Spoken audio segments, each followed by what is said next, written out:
ચાલો ગાઈસ, સોમનાથ કિચનમાં આપ સૌનું હાર્દિક સ્વાગત છે. તો આજે બનાવવાના છે આપણે બાજરાના લોટના ઢેબરવડી. ઢેબરવડીમાં નાખ્યા છે તલ, મેં નાખ્યા છે ધાણાભાજી, નાખ્યા છે અને આદુ મરચાંની પેસ્ટ નાખી છે. અને હવે આપણે નાખશું સ્વાદ અનુસાર નિમક.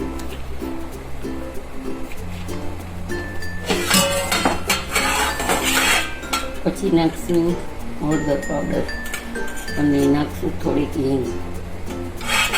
લાલ મરચું આપણે કંઈ નાખવાની જરૂર નથી, કારણ કે આપણે આમાં પેલું નાખી દીધું છે આદુ મરચાંની પેસ્ટ. અને 1 ચમચો મોણ નાખશું આપણે.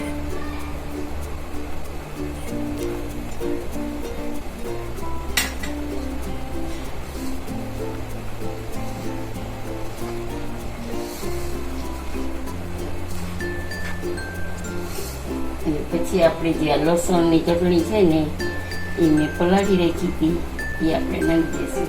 અને લાલ ન નાખી હોય તો તમે આદુ મરચાં લસણની પેસ્ટ પણ નાખી શકો છો.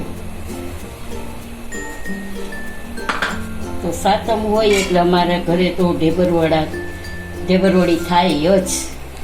ઢેબરવડી વગરની અમારી સાતમ અધૂરી લાગે અમને. અને આમાં તમે છાશથી એ બાંધી શકો છો.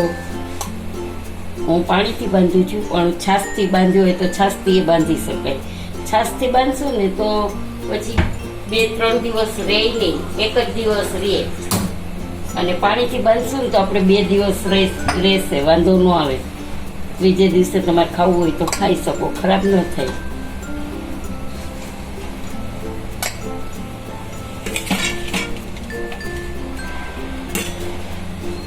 થોડીક હળદર ઓછી લાગે છે ને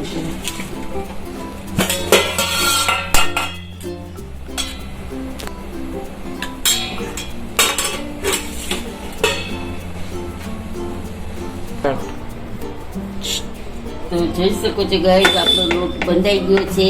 અને મેં નાના આવા લોવા વાળી લીધા છે. તો આટલો આપણો લોટ નરમ હોવો જોઈએ. અને આ લોટ બાંધીને પછી તરત જ આપણે કરવા માંડવાનું છે, નકર લોટ છે ને ઢીલો થતો જશે. તો આવી રીતે નાના મેં માપ સાઈઝના કરી લીધા છે લોવા. તો તમે જોઈ શકો છો આટલા નાના કરવાના છે, બહુ મોટા નથી કરવાના.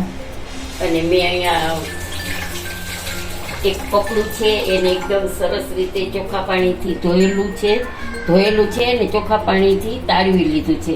હવે આપણે એને અહીંયા પાટલા પર આવી રીતે ગોઠવશું. અને એક વાટકામાં 1 ગ્લાસમાં પાણી લઈશું. પછી પાણી લઈ અને આપણે એ પાણી છે ને આમાં છાંટવાનું હરેક વખતે જ્યારે કરીએ ને ત્યારે.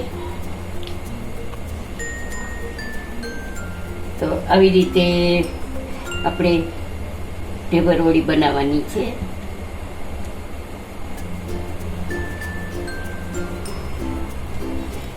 જોઈ શકો છો.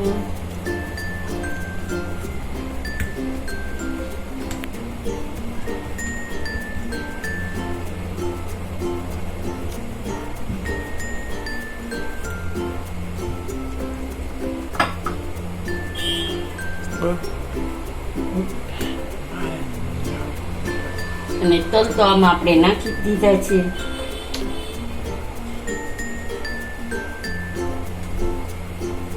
હવે આવી રીતે કરી નાખ્યું છે આપણે. તો હવે આપણને છે ને પછી તેલ આવી ગયું છે. તેલ મેં પહેલા જ મૂકી દીધું છે. તેલ આપણું ઓલમોસ્ટ આવી ગયું છે. તો આપણે આવી રીતે નાખી દેવાની છે.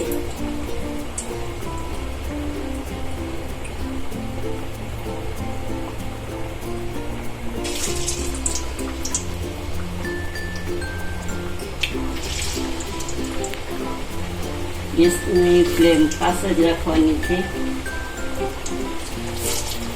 સોરી,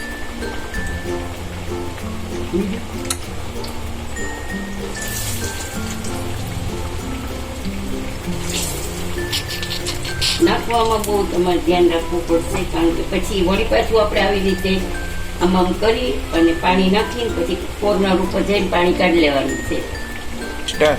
પાણી આવી રીતે છાંટીને પછી આમ આંગળા ફેરવીને પાણી કોર્નર ઉપર કાઢી લેવાનું છે અને આવી રીતે પાછી આપણે વડી ઢેબર વડી બનાવી લેવાની છે.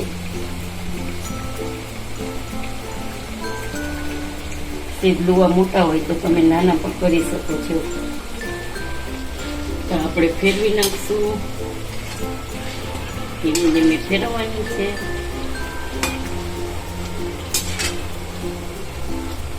ગેસની ફ્લેમ પાસ જ છે.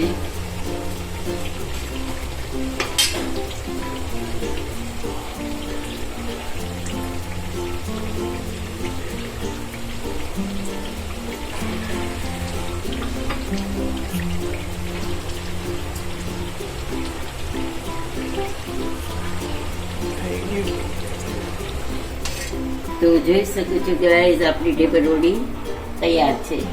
તો એકદમ નિતારી તેલ આપણે કાઢવાનું રહેશે.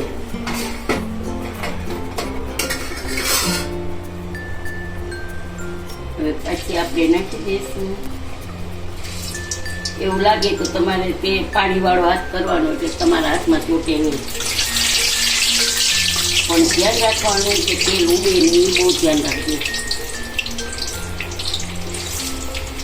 અને એકવાર બનાવી મને કમેન્ટમાં કરજો કે તમારી ઢેબર વડી કેવી થઈ, તો મને ખબર પડે કાંઈ ફેરફાર હોય તો.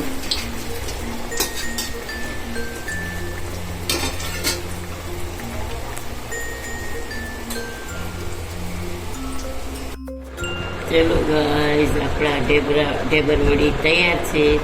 તો જોઈ શકો છો કે આપણા ઢેબરા એકદમ સરસ પોચા અને એકદમ ખાવામાં ક્રિસ્પી છે. તો તમને આજની રેસીપી કેવી લાગી તે જરૂરથી જણાવજો. સબસ્ક્રાઈબ કરજો, લાઈક કરજો, બેલ બટન પ્રેસ કરજો અને ફોલો કરજો. અને તમે પણ ઢેબરા બનાવી અને ટ્રાય કરજો, બહુ જ સરસ લાગશે. જય શ્રી કૃષ્ણ.